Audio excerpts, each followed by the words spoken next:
Nous sommes le mardi 10 décembre 2013. Bonjour, bonsoir à tous et bienvenue dans ce journal. Pulsation l'essentiel de l'actualité de la journée. Le journaliste Succès Estanville a été attaqué ce mardi par 3 individus armés alors qu'il revenait de la banque à la Lue. Il a été atteint de 2 projectiles aux fesses. Les bandits qui sont un peu plus actifs dans la capitale à l'approche des fêtes de fin d'année. À l'occasion du 65e anniversaire de la Déclaration universelle des droits de l'homme, ce mardi 10 décembre, l'Amicale des juristes a organisé un sitting devant les locaux du ministère de la Justice pour dénoncer les violations systématiques des droits humains en Haïti, alors que des membres d'organisations populaires s'étaient donné rendez-vous devant le ministère des Affaires sociales pour exiger des mesures visant à améliorer les conditions de vie de la population. De la SONAPI au Parlement, les ouvriers de la sous-traitance ont manifesté contre le salaire minimum fixé à 225 gourdes par le Conseil supérieur des salaires. Ils réclament 500 gourdes pour 8 heures de travail. Le pays est résolument engagé sur la voie du progrès et du développement, a indiqué le Premier ministre Laurent Lamotte au lancement d'un symposium de 2 jours sur les droits humains en Haïti. Le chef du gouvernement a annoncé un plan triennal de lutte contre la pauvreté extrême. Selon un communiqué du Bureau de communication de la présidence rendu public ce mardi 10 décembre, le président Michel Martelly a officiellement transmis aux presses nationales la loi électorale récemment votée au Parlement pour publication dans le journal officiel Le Moniteur. L'actualité internationale, des dizaines de milliers de personnes ont assisté ce mardi dans le stade de Soccer City à Soweto à une cérémonie historique d'adieu à l'ancien président sud-africain Nelson Mandela, décédé jeudi dernier à 95 ans. Une centaine de chefs d'État et de gouvernement étaient présents. Le président américain a salué un géant de l'histoire, le dernier grand libérateur du XXe siècle. Il a également dénoncé les dirigeants qui se disent solidaires de Mandela, mais ne tolèrent pas d'opposition. La cérémonie d'adieu à Madiba a donné lieu à une poignée de main historique entre Barack Obama et Raúl Castro. En sport, en lice pour le Ballon d'Or 2013, Franck Ribéry a été désigné meilleur joueur français de l'année ce mardi par le magazine France Football. Il obtient ce prix pour la 3e fois de sa carrière après 2007 et 2008. Voilà, mesdames et messieurs, pour ce journal.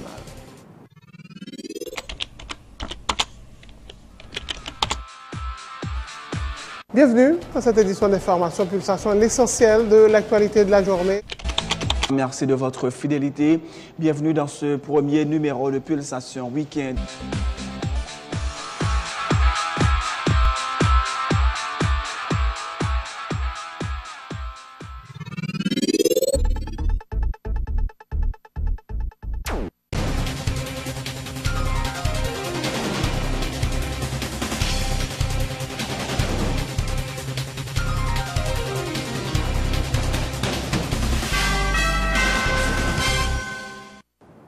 Et merci d'être fidèle au rendez-vous. Le journaliste Succès Estanville a été attaqué ce mardi par 3 individus armés alors qu'il revenait de la banque à la Lue. Il a été atteint de 2 projectiles aux fesses, conduit d'urgence à l'hôpital. Les jours de notre collègue ne sont pas en danger. Les bandits sont un peu plus actifs dans la région métropolitaine de Port-au-Prince à l'approche des fêtes de fin d'année. À l'occasion du 65e anniversaire de la Déclaration universelle des droits de l'homme, ce mardi 10 décembre, le secrétaire général de l'ONU, Ban Ki-moon, a rappelé que ce sont les États qui doivent en premier lieu protéger les droits de leurs citoyens et prévenir leurs violations au niveau national. Ce sont également eux qui doivent répondre présent quand d'autres États échouent à assumer leurs responsabilités. Ce n'est pas toujours chose facile et ces 20 dernières années ont été marquées par des génocides et de nombreuses autres violations choquantes et massives du droit international, des droits de l'homme et du droit international humanitaire, a indiqué le chef de l'ONU. Les droits humains ne s'arrêtent pas aux questions civiles et politiques, a souligné le député Cholder Chancy. Il y a aussi et surtout les droits économiques, sociaux et culturels pour lesquels il faut continuer à se battre. Le représentant de la circonscription d'Henry insiste également sur la nécessité que chaque enfant puisse aller à l'école et avoir le même niveau d'éducation. Pour sa part, le président de la Chambre basse, Tolbert Alexis, attire l'attention sur la nécessité de ne pas perdre de vue la situation des Dominicains d'origine haïtienne qui ont été dépouillés de leur nationalité suite à la décision de la Cour constitutionnelle dominicaine. Je pense que le combat pour nous mener aujourd'hui, c'est combat non seulement nous gagner la parole, mais il faut mener un combat pour que nous permettre que tout le monde ait la même éducation. Et même éducation, non seulement l'État, le gouvernement, il faut le faire, il faut le bailler signal là, mais la société civile là, notre composante de la société, il faut que nous-mêmes gardions ça en l'autre. Parce que quand dans ce pays, il devient parler des droits de l'homme, nous parler de soit la police qui a casé manifestation, ou bien de gendarmes qui ont traité contre le monde. Mais nous devons oublier les droits et les autres droits, ce sont des droits fondamentaux. Je veux dire, là, il faut regarder combien de monde dans le pays qui n'a pas manger. Il faut regarder, combien de monde, combien de petits monde qui n'a pas à l'école. Là, regarder l'ensemble de situations, il faut nous-mêmes nous poser nos questions comme citoyens. Ce n'est pas comme députés, non, comme citoyens. Est-ce que nous-mêmes nous jouons de participation par nous pour que nous fassions tout doit se respecter? Et parce que chaque citoyen, chaque haïtien, je veux dire là, il y a une responsabilité pour qu'il accompagne chaque citoyen pour tout doit ne pas qu'il va respecter. La Déclaration universelle des droits de l'homme est valable pour tout le monde. C'est l'occasion, encore une fois, pour une pensée spéciale pour les Dominicains d'origine haïtienne que a dénationalisé. Nous n'avons jamais perdu ça de vue. C'est un combat. Parce qu'aujourd'hui, il y a des extrémistes, il y a des fondamentalistes. En 2013, nous n'avons jamais pensé ça, des gens qui ne sont pas de race blanche ou takadi, mais qui sont anti-haïtiens, qui sont anti-noirs en la caillou. Eh bien, il y a dénationalisé des gens de la République dominicaine. Parce que nous appelons un article aujourd'hui, il y a des gens qui disent même l'argent à la banque qui est bloqué. Ça capable, ça est grave lié, c'est un génocide civil. Même l'argent à la banque est bloqué à partir de ça. Nous n'avons pas renouvelé le passeport, nous n'avons pas renouvelé le papier. Donc aujourd'hui, nous devons une crise humanitaire et juridique, civile terrible en République dominicaine. Il faut toujours qu'il y ait ça de vue. Le Premier ministre Laurent Lamotte a inauguré ce mardi un symposium de 2 jours sur les droits humains en Haïti, organisé par le Comité interministériel des droits de la personne. Le pays est résolument engagé sur la voie du progrès et du développement, a indiqué le Premier ministre qui a annoncé un plan triennal de lutte contre la pauvreté extrême. Laurent Lamotte a fait l'éloge de son gouvernement qui, a-t-il dit, a mis en place et pour la première fois un vaste programme d'assistance sociale. Le chef du gouvernement assure que son équipe continue de travailler d'arrache-pied pour apporter les réponses justes dans le domaine des droits de l'homme. Le peuple en a assez de vivre dans la misère, dans la pauvreté extrême, avec la faim, l'analphabétisme. Le peuple aussi en a assez de voir trop souvent bafouer ses aspirations légitimes à une vie saine et heureuse, dépourvue d'angoisse et du désespoir qui sont le lot des peuples sans avenir.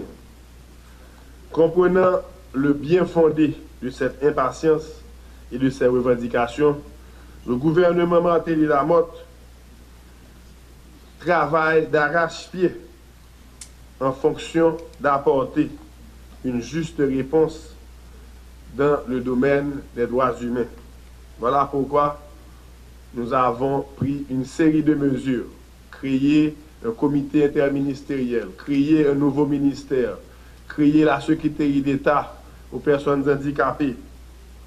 Investissons pour la première fois dans l'histoire de ce pays dans un vaste programme d'assistance sociale et avec une transparence énorme dans le sens de travailler pour la première fois avec un plan triennal de lutte contre la pauvreté extrême qui sera d'ailleurs prêt dans les prochains 10 jours et qui sera exposé à la population. Haïti est aujourd'hui résolument et définitivement engagé sur la voie du progrès et du développement. Car avec tous les efforts consentis, non pas seulement par le gouvernement, mais par tous les acteurs qui accompagnent le gouvernement, Aujourd'hui, sur le plan social, on voit des progrès. Aujourd'hui, nous voyons déjà plus de 52 000 personnes enregistrées dans un programme d'alphabétisation. L'objectif est d'arriver à plus d'un demi-million d'Haïtiens dans les prochains mois. Et l'amicale des juristes a organisé un sit-in devant les locaux du ministère de la Justice pour dénoncer les violations systématiques des droits humains en Haïti. Le président de l'organisation, Maître René Julien, a dénoncé les exactions des soldats de la MINUSTAH et le refus des responsables onusiens de dédommager les victimes de l'épidémie du choléra introduite en Haïti, selon plusieurs experts, par des casques bleus népalais. Ne cap goumé pour pouvoir dans le pays fait l'ONU vini pour tirer affaire personnelle yo. L'ONU vini dans Babylonie là, des violations droits pire. Donc non cadou tout le temps l'ONU fait ni l'était loin nous, ni laisser li cap diriger pratiquement dans le pays là, eh bien pas aucun changement qui fait. Et c'est ça que fait jeunes nous décidé venir là, faire un cri d'alarme à l'opinion publique nationale et internationale pour voir dans quel sens bagage ça a changé en Haïti. Est-ce que vous avez dit malgré la présence de l'ONU, ça vient plus mal? Oui, ça vient plus mal. Ça vient plus mal parce que nous avons 9 000 personnes qui prennent choléra mourir. Ça vient plus mal parce que nous avons 700 000 qui ont problème dans le même choléra. Ça vient plus mal parce que le gouvernement qui a dirigé nos cognacs, c'est comme si pour eux, l'ONU vient au mandat pour faire plus abus dans le peuple qui a dirigé. Donc ça vient plus mal. Ça vient plus mal parce que les gens ne sont pas à l'école. Ça vient plus mal parce que les gens ne sont pas à manger. Nous, en plein 21e siècle, nous avons goumé longtemps pour le peuple de manger pour manger. Nous avons goumé longtemps pour libérer le peuple. Nous avons goumé longtemps qu'on a même terre nous gagné, tout était à garder nous. Donc ça vient plus mal. Et si pas une mesure qui prennent en mi-temps jeunes qui dans l'université qui n'a formé dans l'amicale des juristes là, eh bien plus tard, tristement triste. Et dans le loin du ministère de la Justice, des membres d'organisations populaires étaient massés devant donc, le ministère des Affaires sociales pour exiger du gouvernement des mesures visant à améliorer des conditions de vie de la population et le dédommagement des employés révoqués.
Le président de la Commission intérieure et collectivité territoriale du Sénat, François-Annick Joseph, plaide en faveur de la consolidation des acquis en matière de droits économiques et sociaux ainsi que la conquête d'autres droits à l'occasion de la Journée internationale des droits humains. Il y a en Haïti une tendance qui consisterait à enlever aux citoyens certains droits acquis au prix de nombreuses batailles, a dit le parlementaire, citant notamment la question portant sur le salaire minimum. Les droits économiques et sociaux aujourd'hui sont à l'ordre du jour. Pendant qu'on gagne une population qui a besoin de toute qualité de bagaille pour vivre, pendant qu'on gagne une loi, et ça est important pour nous signaler, loi sous salaire minimal qui déjà demandé 200 gouttes pour Mounio, l'œil publié, et 300 gouttes à partir d'octobre 2012. Et voilà qu'au lieu de passer à 300 gouttes, ça, il y a une tentative pour faire bac. Aujourd'hui, ils ont évalué à 225 gouttes. Nous pensons gagner une tentative de retirer dans même moun ça yo gagné déjà des droits acquis. Il y a une tentative de retirer dans même ça yo gagné. Et je pensais que le rapport de la Commission supérieure des salaires, c'est une tentative de violation de la loi haïtienne, une tentative de faire un kidnapping sous droits humains en Haïti. Alors, situation grave. Mais si nous regardons sur l'autre angle, tout, par exemple, relation individuelle avec l'État, la question de la citoyenneté, regardez l'État qui a fait de dépenses folles, de dépenses inutiles, de dépenses somptueuses dans certains cas. Donc, nous comprenons que dans la dynamique droits humains, gagner en pile bataille pour nous mener toujours. Et c'est pour raison ça, moi-même, m'inviter tout le monde qui gagne une position de pouvoir dans le pays. Ils sont capables de porter une grosse contribution dans la question ça pour faire avancer la bataille des droits humains, particulièrement la bataille pour la consolidation des acquis et en matière de droits économiques et sociaux et la bataille pour la conquête d'autres droits en Haïti. Manifestation ce mardi des ouvriers pour dénoncer le rapport du Conseil supérieur des salaires. Les protestataires réclament 500 gourdes pour 8 heures de travail en lieu et place du salaire de 225 gourdes fixé par le CSS. Les ouvriers de la sous-traitance ont le soutien du président du Sénat, de Simon Dera, et du député Arnel Bélizer. Les activités étaient paralysées ce mardi à la Société nationale des parcs industriels. Les ouvriers manifestaient dans les rues pour dénoncer le rapport du Conseil supérieur des salaires. Le CSS qui a fixé à 225 gourdes le salaire minimum des ouvriers dans la sous-traitance. Nous mobiliser et nous pas tourner sous décision nous. Toute bagaille multipliée par toi. Comment faire l'argent nous descendre? Matin, le peuple a pris la rue. C'est parce que le peuple a manifesté mécontentement envers des 25 gouttes négociées sous 200 gouttes. Mes amis, le peuple qui vit 200 gouttes, ils mettent 25 gouttes sous lui. Nous ne sommes pas capables d'encore. Dis-moi pour nous, sénateurs, députés, présidents, prends conscience que la famille nous est à tout. Nous à travail, nous ne pouvons pas toucher. Hélas, nous demandons justice. Les ouvriers n'en démordent pas. Ils réclament 500 gourdes pour 8 heures de travail et également des avantages sociaux.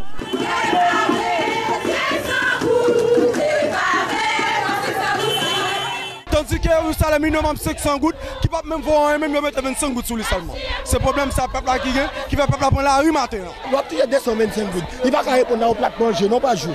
Il n'a pas de situation, ça ne va pas arrêter comme ça. C'est l'objectif ça qui fait nous décider, nous prenons ouvriers, nous disons qu'il faut que mobiliser pour prendre la rue pour nous dire côté de aller. Nous demandons pour nous 500 gouttes par jour parce que salaire minimum 200 gouttes, il n'y a pas utile nous rien en de factory. Figurez au travail samedi ou toucher samedi, lundi matin, vous paraît trois petits frères, prêtez 200 gouttes. La manifestation a démarré devant les locaux de la SONAPI pour prendre fin devant le palais législatif. Les ouvriers sollicitent le soutien des parlementaires dans la bataille pour la satisfaction de leurs revendications, donc un salaire minimum de 500 gourdes. Parce que nous-mêmes, nous déterminés, c'est nous qui bataillons, parce que nous-mêmes, c'est nous-mêmes tout qui bataillent, qui fait factorio exister. Aujourd'hui, nous tous ouvriers, nous choisissons prendre des temps, nous pas travail pour nous venir devant le Parlement, pour nous porter doléance la Chambre des députés et la Chambre Sénat. Aujourd'hui, là, nous-mêmes, nous disons que le Conseil supérieur des salaires, nous demandons que pour Steven Benoît, aujourd'hui, là, nous déplacer, nous tous ouvriers, nous venons côté parce que c'est lui-même qui a dit un mot pour nous, avec quoi tout fait ça. Parce que ça, pour nous, pas qu'à faire rien pour nous. Message reçu 5 sur 5 par le président du Sénat, Simon Dera, et le député de Delma Tabar, Arnel Bélizer. Nous travaillons comme nous toucher. Condition la vie n'est pas bon, la vie a vite fichée, et pourtant, condition n'est pas la même bagaille. Je souhaite que les revendications nous viennent aujourd'hui. Les revendications c'est le Parlement nous vient comme représentant. Le Parlement, après les revendications, nous continuons à accompagner. Je dis, nous parlons chita avec syndicat. Sénateur Moïse dit, la accompagner nous dans la bataille là. Parce que le PDS Steven Benoît, la bataille là, elle est jusqu'au bout.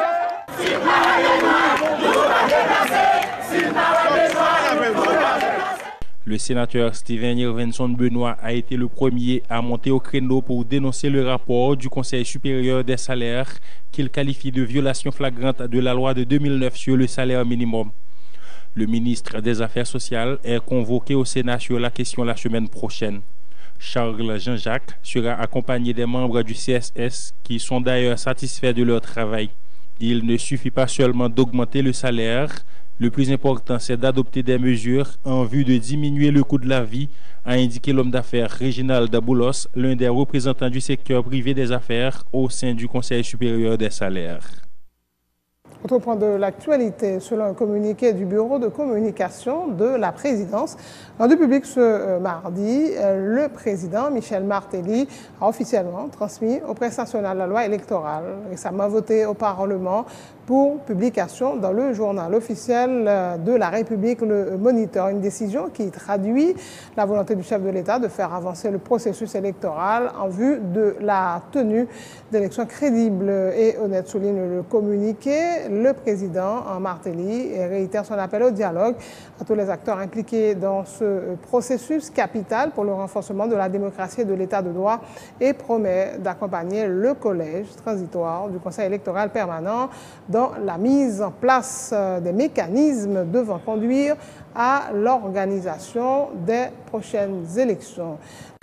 C'est la fin de ce journal. Merci de votre attention. Le rappel des titres avant de prendre congé de vous. Le journaliste Succès Estainville a été attaqué ce mardi par 3 individus armés alors qu'il revenait de la banque à la Lue. Il a été atteint de 2 projectiles aux fesses. Les bandits sont un peu plus actifs dans la capitale à l'approche des fêtes de fin d'année. À l'occasion du 65e anniversaire de la Déclaration universelle des droits de l'homme, ce mardi 10 décembre, l'Amicale des juristes a organisé un sit-in devant les locaux du ministère de la Justice pour dénoncer les violations systématiques des droits humains en Haïti, alors que des membres d'organisations populaires s'étaient donné rendez-vous devant le ministère des Affaires sociales pour exiger des mesures visant à améliorer les conditions de vie de la population. De la SONAPI au Parlement, les ouvriers de la sous-traitance ont manifesté contre le salaire minimum fixé à 225 gourdes par le Conseil supérieur des salaires qui réclame 500 gourdes pour 8 heures de travail. Le pays est résolument engagé sur la voie du progrès et du développement, a indiqué le Premier ministre Laurent Lamotte au lancement d'un symposium de 2 jours sur les droits humains en Haïti. Le chef du gouvernement a annoncé un plan triennal de lutte contre la pauvreté extrême. Selon un communiqué du bureau de communication de la présidence rendu public ce mardi, le président Martelly a officiellement transmis au Presse nationale la loi électorale récemment votée au Parlement pour publication dans le journal officiel Le Moniteur. Des dizaines de milliers de personnes ont assisté ce mardi dans le stade de Soccer City à Soweto à une cérémonie historique d'adieu à l'ancien président sud-africain Nelson Mandela, décédé jeudi soir à 95 ans. Une centaine de chefs d'État et de gouvernement étaient présents. Le président américain a salué un géant de l'histoire, le dernier grand libérateur du XXe siècle. Il a également dénoncé les dirigeants qui se disent solidaires de Mandela, mais ne tolèrent pas d'opposition. La cérémonie d'adieu à Madiba a donné lieu à une poignée de main historique entre Barack Obama et Raúl Castro. En lice pour le Ballon d'Or 2013, Franck Ribéry a été désigné meilleur joueur français de l'année ce mardi par le magazine France Football. Il obtient ce prix pour la 3e fois de sa carrière après 2007 et 2008. Merci de votre attention. Bonne suite de programme sur Télétoile.